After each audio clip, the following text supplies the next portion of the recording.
The overall goal of this procedure is to enhance extracellular matrix deposition and improve on-current 2D and 3D skin models using macromolecular crowding.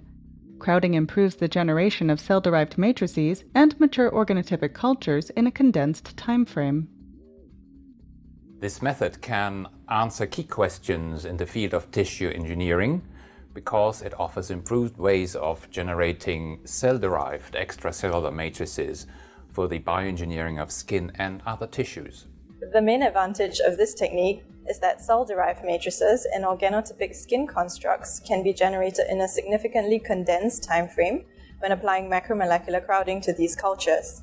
The technique of interference reflection microscopy allows you to visualize the total extracellular matrix deposition without the need of antibody staining.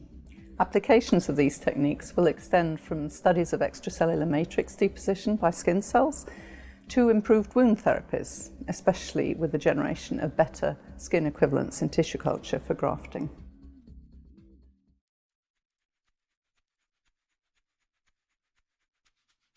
To begin, feed 50,000 primary fibroblasts, primary keratinocytes, or a co-culture of both in 1 milliliter of medium per well into the wells of a 24-well plate.